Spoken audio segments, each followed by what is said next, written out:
Bonjour à toutes et tous. J'espère que vous nous entendrez. Donc, bienvenue à ce webinaire organisé euh, par Enerplan avec Qualité ENR sur l'autoconsommation collective qui est organisé dans le cadre de l'Université de l'autoconsommation qui va se dérouler les 26 et 27 septembre prochains. Donc, les installateurs aujourd'hui, vous êtes spécialistes de l'autoconsommation individuelle. Et on a pensé que c'était intéressant de vous familiariser et de vous donner les clés de l'autoconsommation collective pour que vous puissiez, pourquoi pas, vous approprier ce concept et le développer auprès de vos clients pour partager les électrons solaires au niveau local. Donc, le webinaire va commencer avec Sylvie Morand d'Enedis qui va nous expliquer ce que recouvre le cadre réglementaire de l'autoconsommation et comment Enedis est facilitatrice ou facilitateur, je ne sais pas comment on dit, de l'autoconsommation collective. Merci Sylvie, je vous laisse le mot. Merci beaucoup Richard. Oui, bonjour à tous. Donc Sylvie Morand, je travaille au sein de la direction clients et territoires à Enedis. Et en effet, l'idée c'est de planter le décor et je laisserai la parole ensuite à Enogrid qui vous parlera d'exemples concrets. Alors, quand on parle d'autoconsommation, en effet, la première étape ou la première réflexion, concerne plutôt l'autoconsommation individuelle, c'est-à-dire le cas qu'on imagine assez aisément, où on met des panneaux photovoltaïques sur son toit. Là, je voulais revenir à quelques fondamentaux pour bien comprendre justement ensuite comment s'organisent les choses pour aller vers un dispositif collectif. Quand on est dans une situation basique, si on prend le cas à gauche de l'écran, je prends l'exemple d'une école qui consomme donc directement à partir du réseau et qui n'a pas de panneau photovoltaïque sur le toit, à avoir en tête que dans ce cas-là, donc on a bien un compteur installé par le gestionnaire de réseau de distribution qui est installé au point de connexion et qui va mesurer les électrons soutirés depuis le réseau par l'école. Si je prends l'exemple pour simplifier, je prends des exemples pour simplifier, bien sûr, le compteur mesure en permanence la consommation et on peut récupérer des courbes de charge avec des pas de temps toutes les 30 minutes, mais prenons un exemple simplifié pour bien comprendre.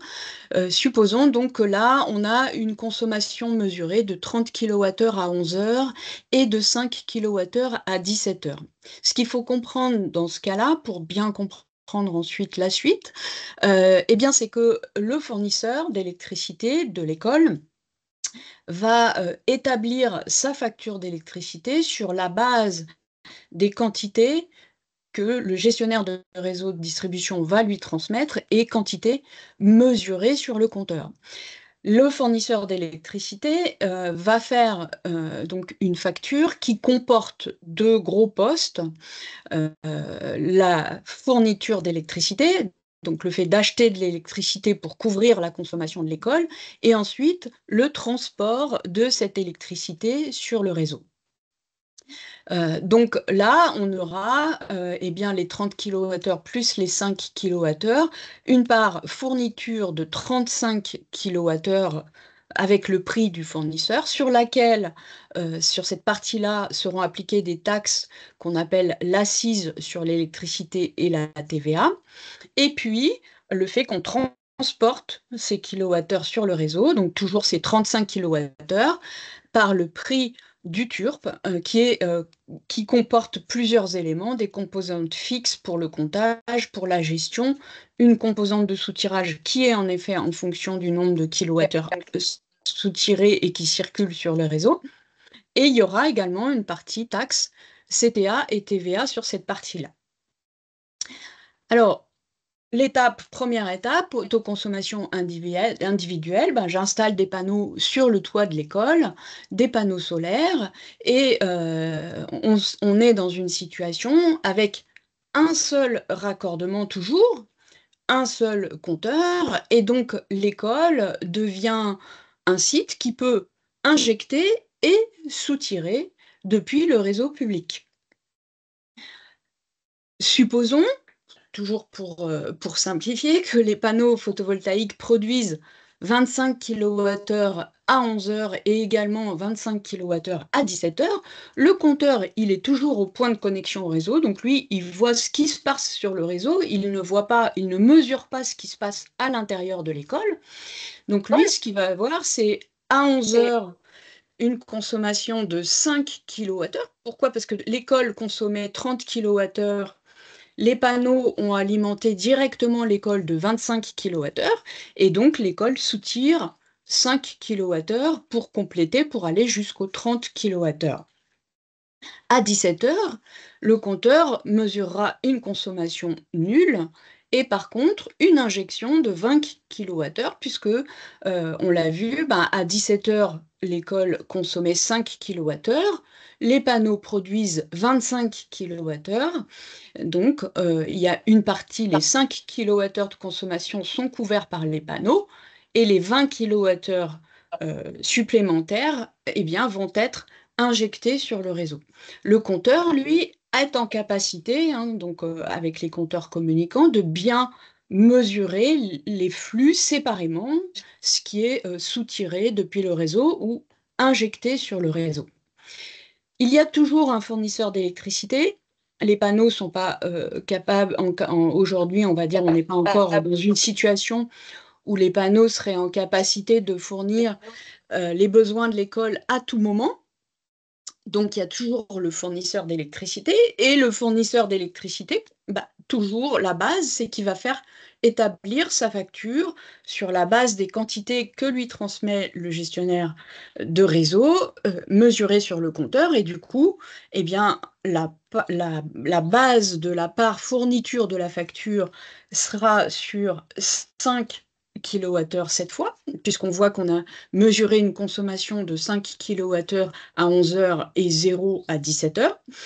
Et puis, un acheminement également sur 5 kWh, puisque tout ce qui s'est passé en autoconsommation à l'intérieur de l'école n'a pas circulé sur le réseau, c'est resté à l'intérieur de l'école et le compteur ne l'a pas vu.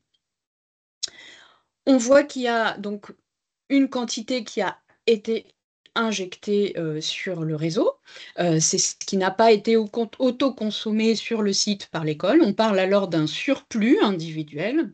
Et cette quantité qui a été injectée sur le réseau, elle peut être valorisée, vendue à quelqu'un. Dans cette situation, avoir en tête que le producteur, c'est l'école, le consommateur, c'est l'école, et c'est bien la même entité juridique pour que ça puisse être considéré comme de l'auto. Le terme auto veut dire avec soi-même, de l'autoconsommation individuelle. Alors, qu'est-ce qui se passe quand on évolue vers un dispositif qu'on appelle aujourd'hui l'autoconsommation collective? Si l'école intègre une opération d'autoconsommation collective, l'idée, par exemple, l'école, on a vu, peut avoir à certains moments une production qu'elle n'autoconsomme pas, qu'elle injecte sur le réseau, et elle souhaiterait faire bénéficier de cette production d'autres bâtiments. Et par exemple, elle souhaiterait en faire bénéficier la mairie.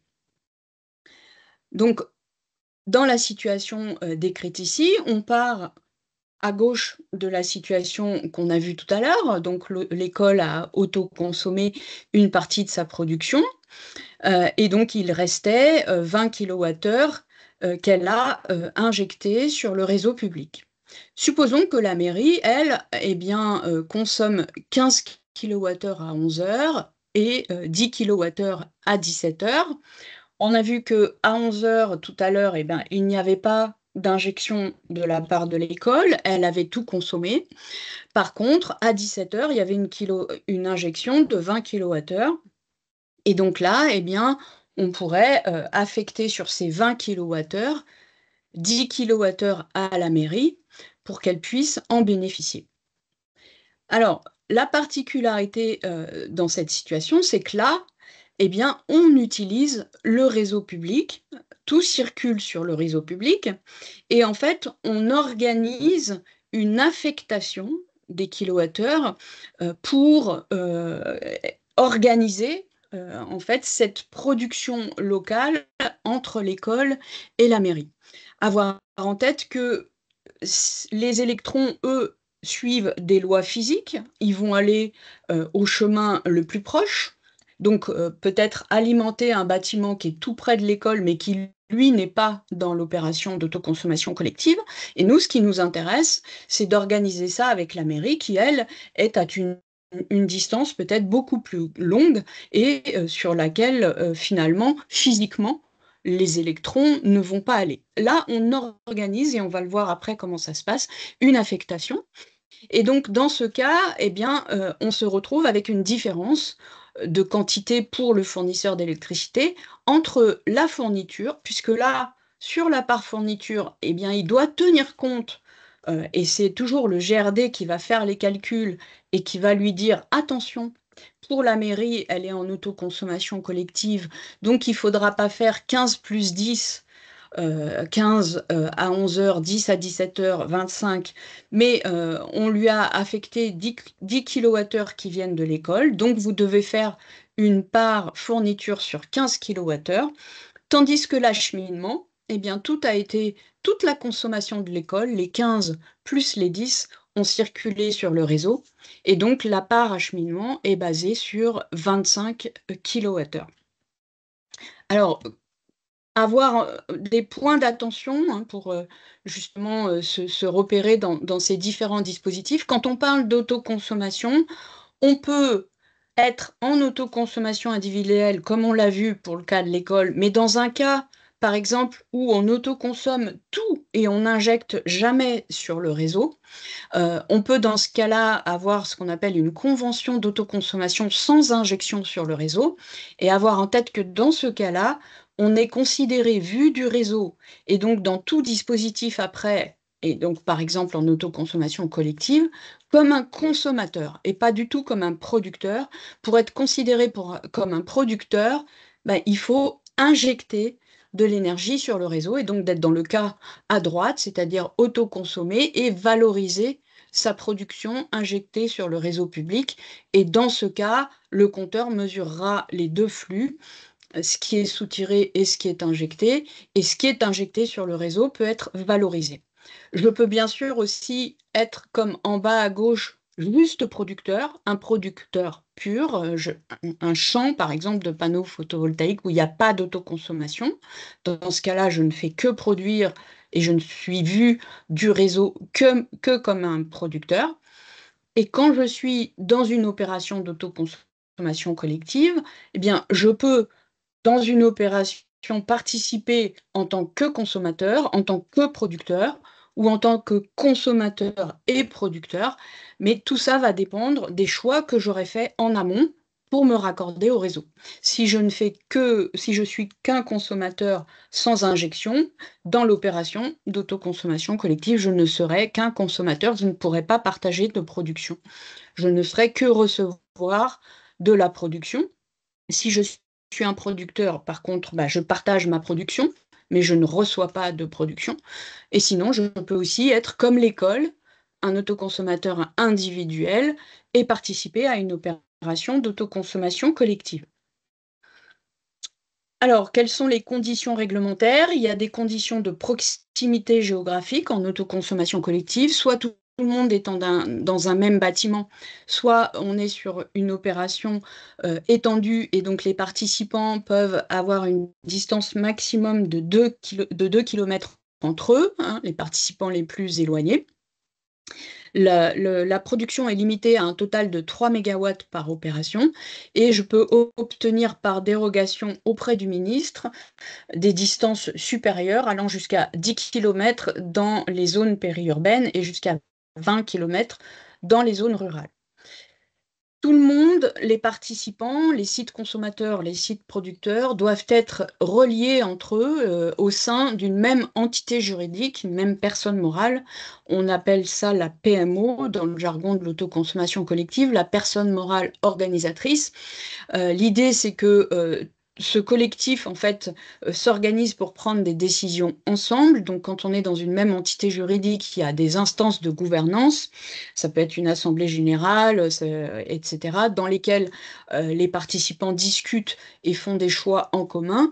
Et c'est aussi pour respecter toujours le mot auto avec soi-même. Donc, cette entité juridique, eh bien, c'est elle qui rassemble ceux qui consomment et qui produisent, et donc elle consomme et elle produit elle-même. On a des cas particuliers donc de PMO qui sont ce qu'on peut dire un peu le modèle patrimonial. Quand une entité est elle-même titulaire des sites qui consomment et qui produisent, je prends l'exemple d'une collectivité locale avec la mairie et le bâtiment technique par exemple, eh bien, du coup, la commune peut être cette entité juridique, la PMO, du fait que c'est elle-même qui est titulaire des contrats de consommation et des contrats de production. Il y a beaucoup de communes aujourd'hui qui sont sur ce modèle. Par exemple, la commune de Saint-Joachim, qui a 7 bâtiments municipaux qui produisent de l'électricité et qui la partagent avec une vingtaine de structures autres qui, elles, n'ont pas des panneaux sur le toit. Mais des entreprises aussi vont vers ce modèle. Par exemple, l'entreprise de l'habit dans le nord de la France fait une opération d'autoconsommation collective avec un atelier technique et 2 bâtiments tertiaires. Sinon, dans les autres cas, quand on est plusieurs entités, bah, il faut constituer ensemble, choisir ensemble une entité juridique qui va les accueillir tous. Et là, il n'y a pas de règles, hein. On va trouver des formes juridiques très différentes selon les projets, hein. Ça peut être des sociétés anonymes, des SAS, des associations, des sociétés coopératives qui vont dépendre en fait des objectifs et des caractéristiques de chaque projet. Alors, comment ça marche? On parlait du fait que donc on est sur une affectation contractuelle. Eh bien, il faut choisir la façon dont va être répartie cette production. On peut avoir une répartition statique, tout le temps la même, tous les jours de l'année, à toutes les heures de la journée. Une répartition au prorata de la consommation, où là, c'est Enedis qui, toutes les 30 minutes, avec les courbes de charge, répartit au prorata de la consommation de chacun des consommateurs, ou alors une répartition dynamique choisie par la PMO, et donc la PMO va transmettre à Enedis tous les mois tous les coefficients de répartition sur chaque pas de 30 minutes pour l'affectation à chacun des consommateurs de l'opération. Donc une fois qu'on s'est mis d'accord sur tout ça, tout le monde est rassemblé, on connaît la répartition, chacun a bien sûr son fournisseur d'électricité. Les consommateurs peuvent avoir tous des fournisseurs différents, hein. Le libre choix du fournisseur reste un principe fondamental. Eh bien, le gestionnaire de réseau de distribution, grâce au compteur communicant, va relever toutes les courbes de charge de chacun, connaît donc la répartition qu'ils ont choisie et va être capable, donc, dans la consommation de chacun des consommateurs, avec cette répartition, eh bien, de la séparer en deux. La partie bleue sur le schéma qui relève de la responsabilité du fournisseur et la partie jaune qui relève de l'opération d'autoconsommation collective. Et donc, une fois qu'on a fait tous ces calculs, eh bien, on est en capacité de les transmettre à toutes les personnes impliquées, donc certes, évidemment, la PMO, mais aussi, bien sûr, les fournisseurs d'électricité qui sont impactés dans leur activité, puisqu'on va leur dire, bah, attention, sur ce client, ça n'est pas sur les rectangles gris, les 90 kWh que tu dois faire toute ta facture, il y a une partie de ta facture que tu dois faire que sur 58 kWh, parce que 40 ont été fournis par le ou les producteurs locaux dans l'opération. Avoir en tête aussi, bien sûr, que dans ce cas, les opérations ont différents modèles. Certaines opérations peuvent faire le choix que la production locale est facturée aux participants. Et donc, dans ce cas-là, les participants recevront une facture complémentaire. Il y a celle du fournisseur d'un côté et de l'autre, celle de la production locale au sein de l'opération. Juste quelques chiffres. Donc, on est aujourd'hui à 544 opérations collectives en service, avec plus de 6000 participants. Et actuellement 900 et quelques projets qui sont déclarés auprès du gestionnaire de distribution. Donc c'est un sujet dont la dynamique perdure, hein. Il y a eu une bonne dynamique depuis 2022-2023 suite à l'évolution des prix de l'électricité. Et en 2024, cette dynamique se poursuit avec toujours un petit peu en tête les collectivités locales, mais on voit apparaître de plus en plus des projets qui sont montés par d'autres acteurs, notamment des acteurs entreprises.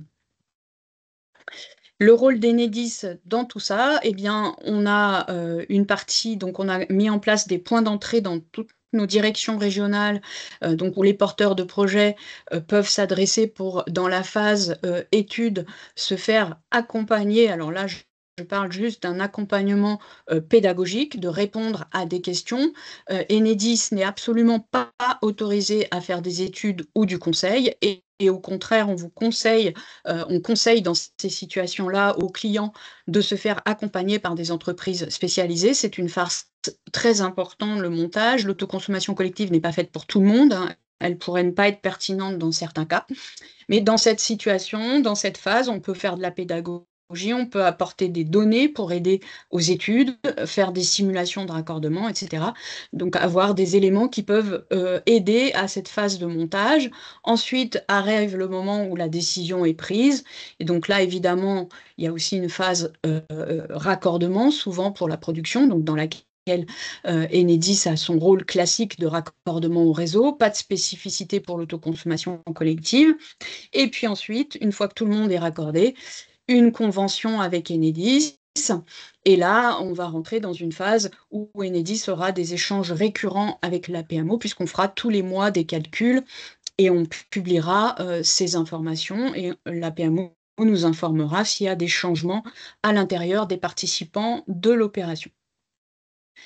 Et un certain nombre d'informations sur notre site internet. Et je laisse la parole, parce qu'il est déjà 8h27, à la suite. Et bien sûr, je peux répondre à des questions au besoin. Merci Sylvie. On a une question qui concerne les périmètres pour savoir si c'est facile d'obtenir la dérogation et à qui il faut la demander. Donc, il faut demander la dérogation à la Direction générale de l'énergie et du climat. Ils ont en effet progressivement facilité les démarches, avec notamment une adresse mail spécialisée à laquelle on peut s'adresser pour faire cette dérogation. Donc je pense que la demande en elle-même est pas très compliquée à faire. Par contre, j'ai cru comprendre que les délais de réponse pouvaient être variables de la part de la direction générale, qui dépend du ministère, bien sûr.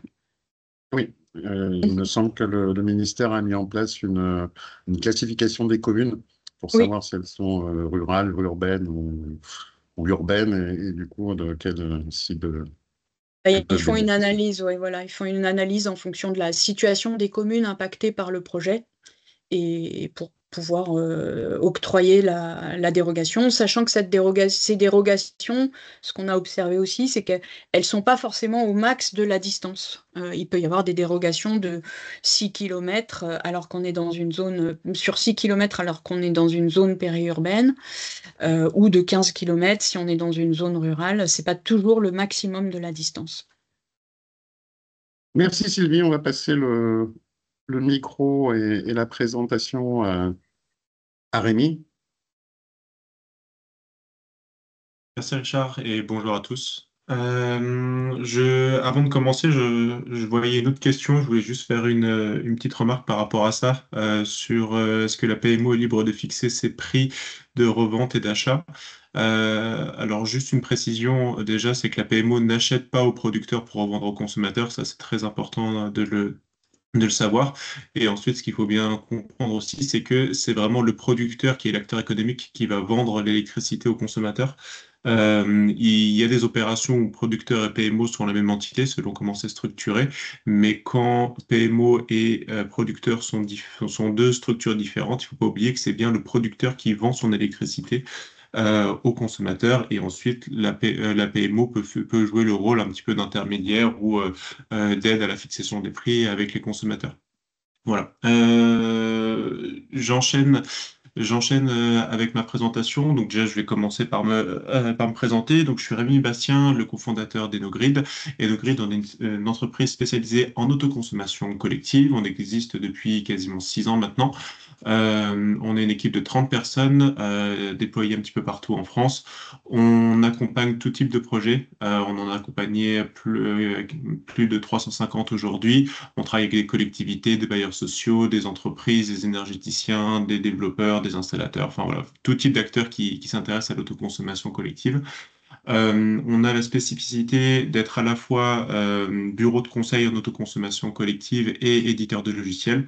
Donc aujourd'hui, on a édité 2 logiciels en autoconsommation collective. Un premier qui s'appelle EnoPower qui sert à la gestion des opérations d'autoconsommation collective, qui est utilisé par plus de 110 opérations actuellement, et un logiciel d'étude qui s'appelle Enolab qui est utilisé par plus de 90 entreprises pour faire leurs études d'autoconsommation collective directement. Et on réalise également des formations. Sur le positionnement, rapidement, ce qu'il faut comprendre, c'est que nous, chez Enogrid, on vient vraiment en complémentarité de toute la filière production photovoltaïque, éolien ou hydraulique. Donc, on est là vraiment pour s'intéresser uniquement sur le pan autoconsommation collective d'un projet. Ça va à l'initiation, à la formation, aux études d'autoconsommation collective qui viennent en complémentarité des études de faisabilité, aux prestations d'accompagnement de mise en place des projets qui viennent en parallèle de l'installation des moyens de production, et ensuite toute la partie exploitation d'autoconsommation collective qui vient en parallèle du monitoring et de la maintenance de la production. Alors pour reprendre, Sylvie a été très complète dans sa présentation. Pour reprendre rapidement quelques principes et les rappeler, le fonctionnement de l'autoconsommation collective, on va bien avoir un ou plusieurs producteurs avec un ou plusieurs consommateurs qui vont s'échanger de l'électricité sur le réseau public grâce au compteur communicant. Producteurs et consommateurs sont liés entre eux au sein d'une PMO, la personne personne morale organisatrice qui fait le lien avec le gestionnaire de réseau, donc Enedis sur 95% du territoire. Les consommateurs, leur besoin en électricité n'est pas couvert par l'intégralité de la production locale. Donc, ils gardent, de la même manière qu'en autoconsommation individuelle, ils gardent leur fournisseur d'électricité. Et comme l'a expliqué Sylvie, c'est Enedis qui fait le lien avec le fournisseur d'électricité pour que le consommateur, il y ait bien une différence, enfin, les flux d'autoconsommation collective soient bien pris en compte, c'est-à-dire déduits dans sa facture d'électricité réseau.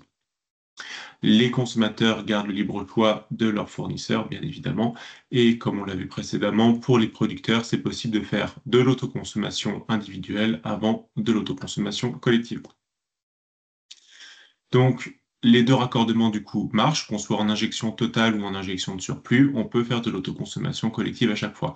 Injection totale, ça veut dire que 100% de la production sera à destination de l'autoconsommation collective. Si éventuellement l'autoconsommation collective n'est pas capable d'absorber toute la production, il y aura un surplus d'autoconsommation collective. Et en injection de surplus, le surplus d'autoconsommation individuelle sert à alimenter l'autoconsommation collective. Et si jamais il y a encore du surplus après l'autoconsommation individuelle et collective, il va être également valorisé sur le réseau. Maintenant, si on rentre dans un principe opérationnel et contractuel, on va dire un petit peu plus détaillé, on va regarder un peu tous les liens qu'il doit y avoir entre ces acteurs. J'en ai même rajouté un dernier. Alors, côté producteur, dans un premier temps, il va avoir son contrat d'injection classique avec Enedis. Qu'on fasse de l'autoconsommation individuelle, du PPA, de la vente totale ou de l'autoconsommation collective, dans tous les cas, il vous faut un contrat d'injection avec les gestionnaires de réseau. Donc ça ne change pas. Le producteur va garder également son contrat avec un responsable d'équilibre et acheteur de surplus pour tous les flux qui ne seront pas en autoconsommation collective. Donc ça peut être des FOA comme on le verra précédemment ou comme ça peut être des agrégateurs et des acheteurs de surplus privés. À l'intérieur de l'autoconsommation collective, le producteur va donc échanger de l'électricité avec les consommateurs. Cet échange peut se faire à travers un contrat de vente direct ou pas. Comme on l'a vu dans certaines opérations, on verra les différents modèles. Il n'y a pas forcément de la vente d'électricité dans chaque opération, mais il peut en avoir. C'est pour ça que c'est en pointillé. Ensuite, producteurs et consommateurs sont liés entre eux au sein de la personne morale organisatrice. Donc, selon la typologie de personne morale organisatrice, ce lien, ça peut être une adhésion à une association, ça peut être une prise de participation dans une société, enfin, via de l'actionnariat. Voilà, ça peut être différentes choses. Côté PMO, on a ce qu'on appelle une convention d'autoconsommation collective à signer avec Enedis. C'est ça qui fait le lien entre l'opération et Enedis, ce qui va permettre à Enedis de faire les affectations des flux à l'intérieur de l'opération. Le lien entre les fournisseurs et Enedis se fait de manière classique. Et ensuite, côté consommateur, il garde également, comme on l'a vu tout à l'heure, son contrat de fourniture qui est classique avec son fournisseur d'électricité. Au sujet de la personne morale organisatrice, pour bien reprendre son rôle au niveau de la définition, Sylvie en a déjà parlé tout à l'heure, je le rappelle, un producteur et consommateur doit être lié entre eux au sein d'une personne morale dite organisatrice. Donc on parle bien d'intégrer les gens dans une même structure. Structure dont le libre choix est laissé totalement aux porteurs de projet. On a vu les différents exemples qu'il peut avoir. Ensuite, une fois que cette personne morale organisatrice est créée ou identifiée, son rôle est, dans un premier temps, de signer la convention d'autoconsommation collective avec le GRD, donc le gestionnaire de réseau à but de langage, on va dire Enedis. À l'intérieur de cette convention d'autoconsommation collective, on va retrouver l'identité de l'ensemble des producteurs et des consommateurs, leur accord de participation et ensuite la modalité de répartition de la production entre les consommateurs. C'est là que la PMO va choisir ses clés de répartition. Elle choisit une première méthode de clé de répartition au moment de la signature de la convention, et ensuite, au fil du temps, elle a tout à fait la capacité de faire évoluer ces clés de répartition. Si jamais ces clés de répartition sont dynamiques personnalisées, à ce moment-là, la personne morale organisatrice aura à charge de calculer elle-même ses coefficients de répartition, ses clés de répartition, et de les envoyer régulièrement à Enedis. Ça, c'est le cas des clés de répartition dynamiques et full dynamique. Donc à ce moment-là, la PMO doit faire un travail ou demander à son prestataire de faire un travail de calcul et d'envoi des clés de répartition à Enedis. Ensuite, chaque mois, c'est la PMO qui va recevoir de la part d'Enedis l'ensemble des données de production, de consommation, d'autoconsommation et de surplus. Et donc, ensuite, c'est au rôle de la PMO, éventuellement, d'analyser ces informations et de les diffuser auprès des participants de l'opération qu'elle représente. Et dernier point, la PMO doit communiquer régulièrement avec Enedis dès qu'il y a des changements de ce qu'on appelle de périmètre, c'est-à-dire changement dans la liste des participants à l'autoconsommation collective. Ça se comprend assez facilement, évidemment, et qu'il faut prévenir Enedis quand on rajoute un producteur, quand on enlève un consommateur, quand on en rajoute un, ne serait-ce que pour faire les bons calculs de clés de répartition par la suite. Et à l'inverse aussi, ça arrive que la PMO ne soit pas forcément directement au courant qu'un consommateur soit parti. Et à ce moment-là, c'est Enedis qui va informer la PMO et la PMO qui va pouvoir prendre les mesures qui sont prévues dans ce cas-là. Donc la communication va vraiment dans les deux sens et c'est quelque chose d'assez constant entre une PMO et Enedis que de communiquer sur la liste des participants à l'opération d'autoconsommation collective. Précision, un petit peu comme j'ai dit en introduction, en réponse à la question précédente, il ne faut pas confondre producteur et PMO. Le producteur, c'est celui qui a le contrat d'injection et c'est celui qui appartient à la centrale et qui va valoriser d'une manière ou d'une autre les kilowattheures au sein de l'opération d'autoconsommation collective. Et la PMO est l'entité qui lie entre elles l'ensemble des producteurs et des consommateurs de l'opération. Après, une PMO n'est pas forcément constituée uniquement des producteurs et des consommateurs d'une opération d'autoconsommation collective. Il peut y avoir d'autres membres qui ne sont pas partie prenante directement d'une opération, mais qui veulent, par exemple, être dans une PMO en tant que mécène, en tant qu'observateur, en tant que financeur, peu importe. Voilà, ce que je veux dire par là, c'est qu'une PMO n'est pas constituée exclusivement de producteurs ou consommateurs d'une opération d'autoconsommation collective, mais à minima, tous les producteurs et consommateurs doivent être dans une même entité juridique. Une chose très importante à avoir en tête en ce moment depuis 2020 depuis 2021, parce que ça a été un gros changement dans l'autoconsommation collective par rapport aux règles précédentes, c'est que l'autoconsommation collective maintenant est compatible avec l'obligation d'achat S21. Donc, c'est-à-dire quand on est en injection totale, le producteur peut d'abord faire de l'autoconsommation collective et son surplus d'autoconsommation collective peut être valorisé au tarif S21 vente de totalité. En fait, le tarif, c'est celui qui correspond à la catégorie de raccordement. On a en raccordement injection totale, on a le tarif vente de totalité, même si on parle de surplus d'autoconsommation collective. Ensuite, quand on est en autoconsommation individuelle, avec injection de surplus, le producteur va pouvoir faire de l'autoconsommation individuelle, son surplus d'autoconsommation individuelle va pouvoir être valorisé en autoconsommation collective, et le surplus, on va dire ultime, va pouvoir être valorisé au tarif S21, vente de surplus. Donc, ce qui permet vraiment au producteur, en fait, d'avoir un filet de sécurité sur la valorisation de son électricité. Si jamais un, plusieurs ou la totalité des consommateurs en autoconsommation collective quitte l'opération, et ben, le producteur est sécurisé sur la valorisation de son kilowattheure grâce au S21. Donc, dans le cas où l'autoconsommation collective couvre 70% de la production. 70% vont être valorisés ici et 30% ici. Si jamais ce pourcentage évolue, bah, naturellement, le S21 prend le relais. Donc on a vraiment vu un gros changement par rapport à ça, notamment pour le financement des projets. Les projets se financent sur le S21 et les producteurs vont venir chercher de l'optimisation sur la valorisation de leur kilowattheure en autoconsommation collective. Maintenant, Sylvie a parlé tout à l'heure pas mal de différents modèles d'opérations d'autoconsommation collective et je voulais vous faire un point là-dessus, vous présenter trois typologies d'opérations d'autoconsommation collective qu'on a identifiées, nous, chez Enogrid, en fonction bah, de la typologie de projet, des objectifs de valorisation et des objectifs même plus globaux des projets. Donc, on en a identifié trois. Ce qu'on appelle les opérations patrimoniales, où producteurs et consommateurs sont la même entité juridique et finalement on est sur une autoconsommation collective, mais une autoconsommation multisite. Ensuite, les opérations ouvertes ou multi-acteurs, où là, producteurs et consommateurs vont être des entités différentes. Et enfin, les opérations sociales. Donc là, ça va être un bailleur social avec ses locataires et éventuellement des tiers. On va voir par la suite pourquoi on les a mis à part quand on va regarder détail par détail ce type d'opération.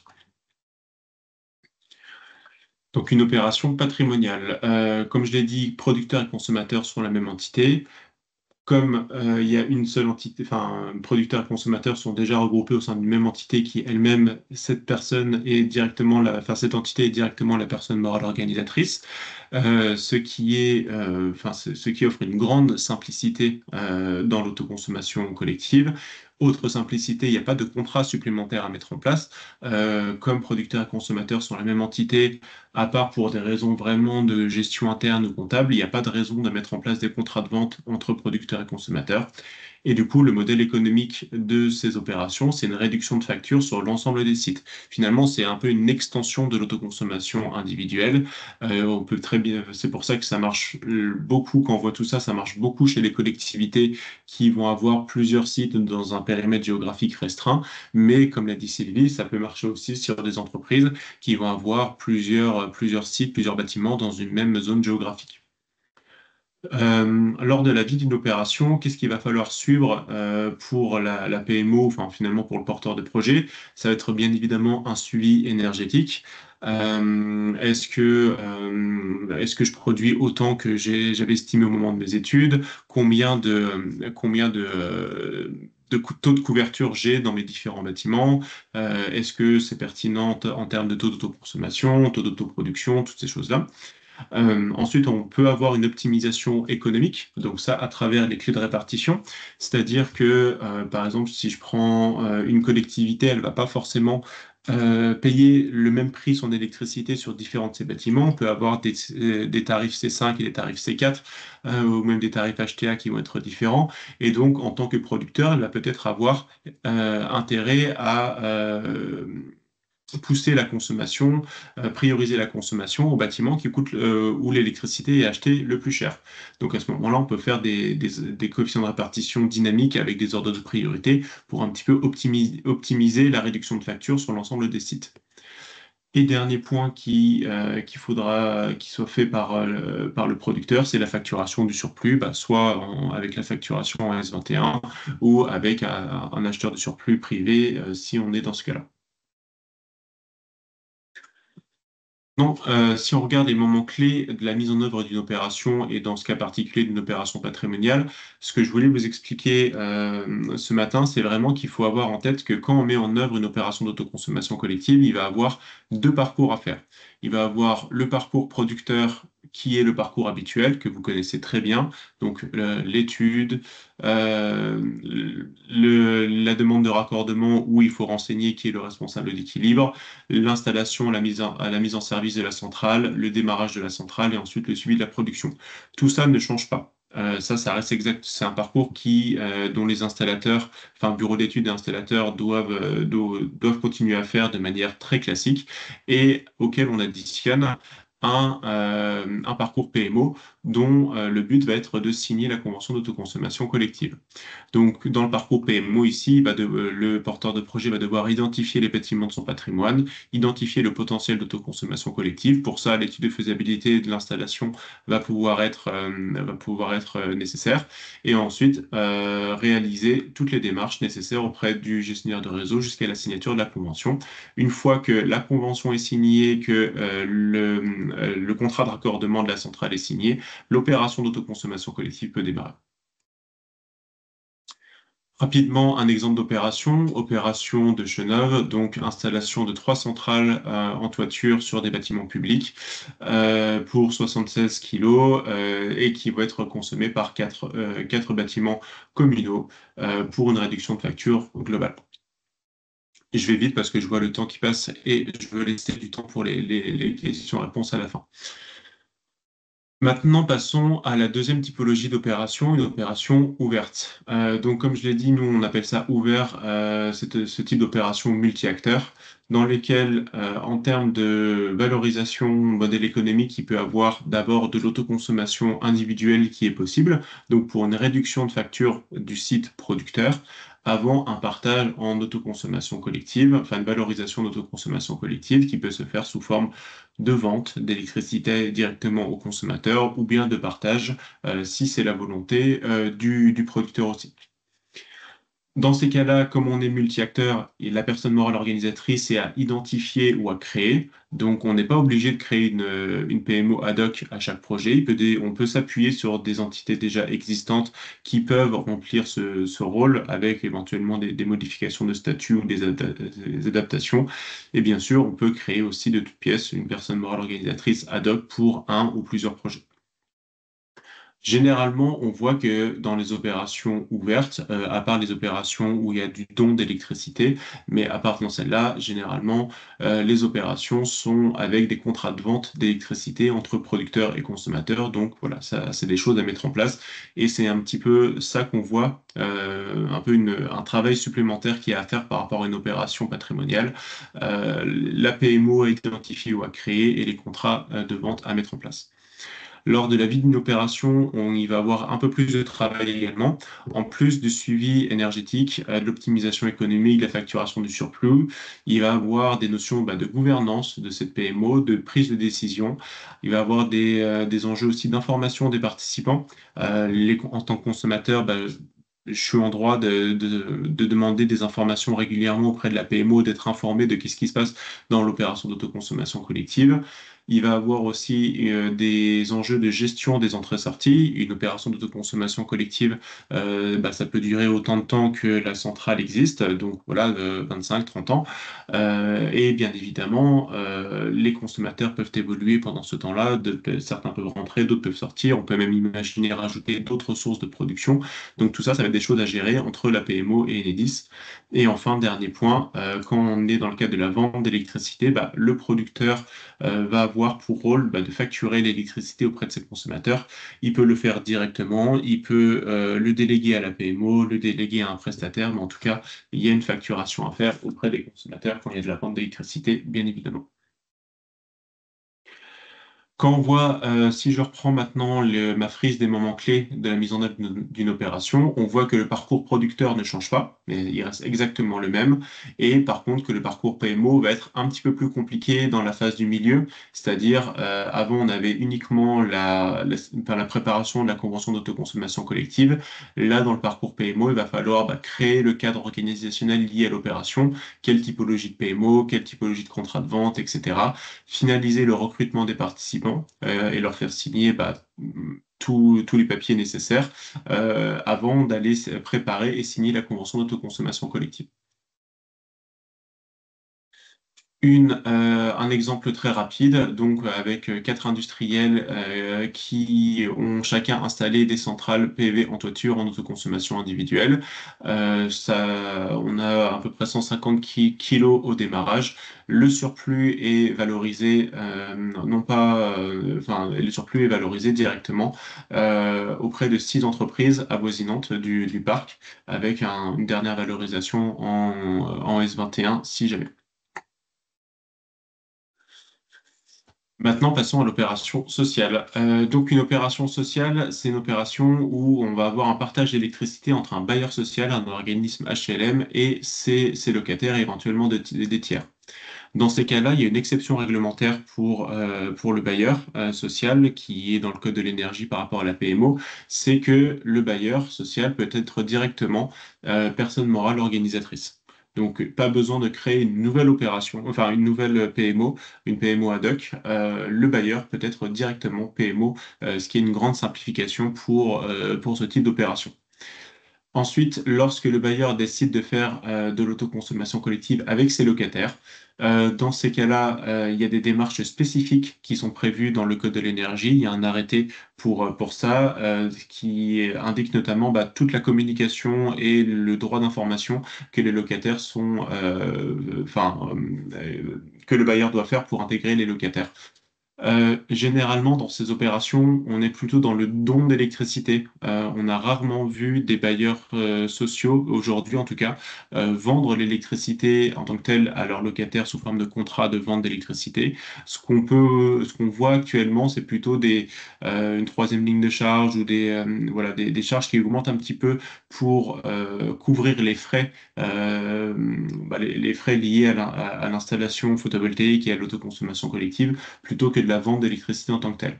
Dans tous les cas, le but pour le bailleur, lui, est toujours de faire baisser sa facture, de faire baisser la facture d'électricité de ce locataire. C'est pour ça aussi qu'on l'a mis dans une catégorie un petit peu à part. On n'est pas sur un producteur qui va chercher forcément à maximiser, avoir une valorisation purement économique en centimes du kilowattheure sa production, mais il est plutôt dans une valorisation sociale et dans une baisse de la facture de ses locataires et lutte contre la précarité énergétique. Dans la vie d'une opération, le bailleur va bien sûr devoir faire le suivi énergétique. Est-ce que la production est bien cohérente par rapport à l'ensemble des consommateurs présents? Une grosse partie d'information des participants et de pédagogie, une grosse partie de gestion des entrées-sorties également, naturellement avec le roulement qu'il y a dans les résidences d'habitat collectif, bien sûr, ça a un impact en autoconsommation, avec l'autoconsommation collective, et ensuite la facturation du surplus.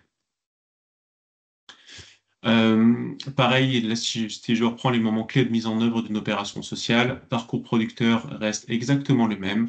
parcours PMO, identifier les résidences et les logements, étudier le potentiel d'autoconsommation collective et ensuite, avant de signer la convention d'autoconsommation collective, bien réaliser l'intégralité des démarches qui sont prévues dans l'arrêté dans l'arrêté dédié par le bailleur auprès de ses locataires. Donc, il y a des informations, des documents d'information à créer, des réunions publiques à tenir. Tout ça est très bien écrit dans un décret. Je pourrais vous mettre le lien si vous le souhaitez. Ensuite, dans les opérations d'autoconsommation collective sociale, il va se poser la question également du principe d'équité dans le partage de la production. Le principe d'équité peut évoluer peut se mettre en œuvre différemment chez un bailleur et un autre. Et à ce moment-là, il y a pas mal de discussions, notamment sur les clés de répartition d'électricité entre les locataires. Mais aujourd'hui, avec ce que propose Enedis comme possibilité de clé de répartition, on arrive toujours à tomber sur la formule qui convient à la fois aux bailleurs et aux locataires. Un exemple d'opération qui s'est faite à l'occasion de la réhabilitation complète d'une résidence ou à l'occasion, enfin, c'est une rénovation globale qui a intégré l'installation de 3 centrales photovoltaïques en toiture. Avec ces centrales qui font un total de 420 kW crête, l'autoconsommation est collective avec à la fois les parties communes et également 229 logements. Et on arrive aujourd'hui à une baisse de facture d'électricité des locataires environ de 100 euros 100 euros par an. 100 euros par an avec le tarif d'électricité à l'instant T. Bien évidemment, plus le tarif d'électricité va augmenter, plus la réduction de facture sera importante.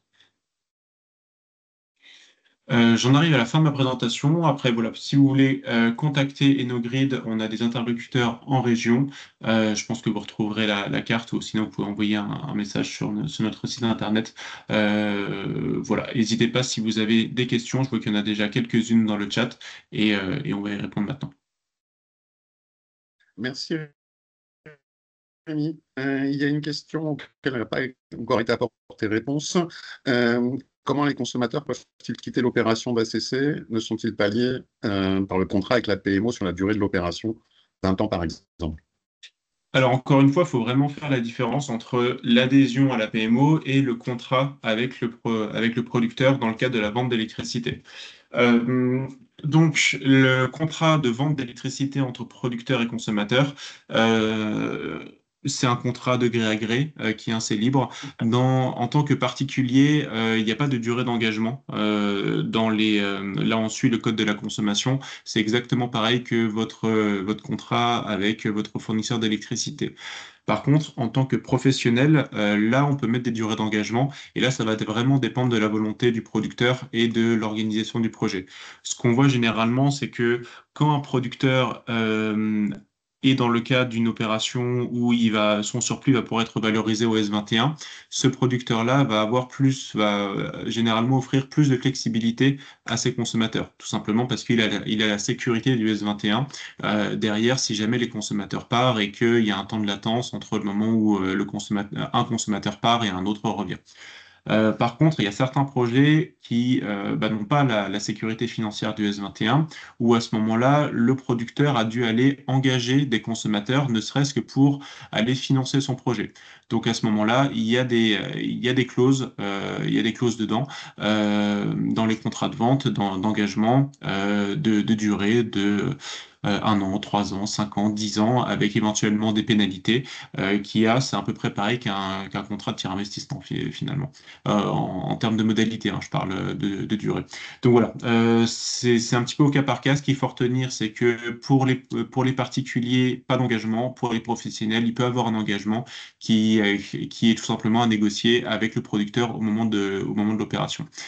Ensuite, par contre, au niveau de la PMO peut fixer également quelques règles, notamment des règles plutôt d'information, c'est-à-dire plutôt que, afin de donner un petit peu de visibilité aux producteurs, parce qu'il faut que tout le monde soit quand même gagnant dans l'opération, il peut avoir des délais de préavis qui sont demandés aux consommateurs quand ils vont partir, mais ça, c'est plutôt des délais d'information finalement, un engagement de prévenir la PMO au moins 2 ou 3 mois avant que le consommateur quitte l'opération.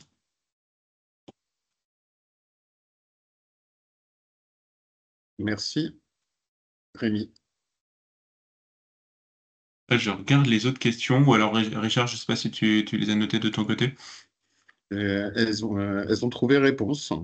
Elles ont trouvé réponse. Alors, est-ce qu'il peut y avoir plusieurs clés de répartition dans la même PMO? Alors, je vais répondre autrement. Une PMO peut gérer plusieurs opérations d'autoconsommation collective et bien sûr, chaque opération d'autoconsommation collective doit être libre de choisir sa propre clé de répartition. Ensuite, dans une même opération, on peut avoir dans les opérations monoproducteurs, avec producteur unique, on peut avoir une seule clé de répartition. Par contre, et dans les opérations multiproducteurs, maintenant, Enedis donne la possibilité d'avoir une répartition, ce qu'on appelle full dynamique, où là, chaque producteur va pouvoir avoir sa propre clé de répartition. À ce moment-là, par contre, ce qu'il faut bien savoir, c'est que ces clés de répartition doivent être automatiquement calculées par la PMO et en termes d'échange d'informations avec Enedis, ça se fait, les clés s'envoient uniquement par API. Donc voilà, donc généralement, ces clés de répartition passent par un prestataire. Nous, on sait qu'on les a on les a mis en place pour la première fois cet été avec Enopower sur une opération. Voilà. Mais on va dire une PMO lambda qui n'est pas équipée avec des outils informatiques ne va pas pouvoir mettre en œuvre ce type d'opération, enfin ce type de clé de répartition.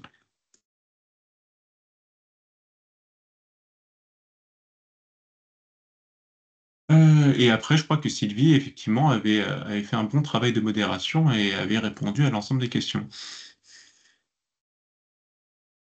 Merci. Je vois qu'on arrive au bout des 60 minutes et il y a encore un peu plus de presque 140 participants. Je vous propose de donner le mot de conclusion à Laetitia Brottier, notre vice-présidente. Oui, bonjour à tous. Merci Sylvie, merci Rémi pour toutes ces explications. Moi, ce que je voulais vous dire, c'est que je suis vraiment très contente qu'on soit tous réunis aujourd'hui parce que Nerplan s'est vraiment battu pour que l'autoconsommation collective, ne serait-ce que existe. C'est depuis 2015 qu'on a réussi à avoir sur la loi de transition énergétique et de croissance verte cette question de définir l'autoconsommation. La France était à l'époque en avance. On était les premiers à avoir une définition, mais moi, je me rappelle très bien que quand François Hollande, le président de la République à l'époque, a dû ratifier en 2017 la loi, il a vu le moment où il n'avait pas pouvoir la signer, cette ratification. Donc, vous voyez qu'on a dû se battre et qu'on continue à se battre parce qu'à l'époque, on ne parlait même pas encore de 2 km 10 ou 20, mais d'aval de même poste source. Donc, on a vraiment fait un travail de fond au niveau des lois, la loi PACT, la loi énergie-climat, la loi APER, pour que toute cette autoconsommation collective devienne opérationnelle. Donc voilà, merci pour cet échange. Je vous invite vraiment déjà à adhérer au syndicat parce que finalement la force de notre syndicat, c'est quand même ses membres. Et également, je vous donne rendez-vous les 26 et 27 septembre, donc dans 15 jours, pour notre université de l'autoconsommation photovoltaïque à l'Espace Saint-Martin à Paris, où on aura un temps peut-être moins opérationnel, mais plus politique, pour de voir ce qu'on attend de ce nouveau gouvernement avec la perspective de l'autoconsommation. En tout cas, merci beaucoup pour l'organisation de cette réunion. Merci à Qualité ENR pour avoir diffusé et rassemblé les installateurs. Je suis très heureuse de voir que ça part, notamment parce que on est dans un doublement de la dynamique de l'autoconsommation chaque année. À l'époque, en 2021, on n'était encore que 35 nouvelles opérations. En 2024, on va être à 300. Donc, vous voyez, on a fait x10 en 3 ans. C'est magnifique. Et c'est pas fini. J'espère qu'on arrivera à 36 000 communes équipées d'ici 2030 et je compte sur vous.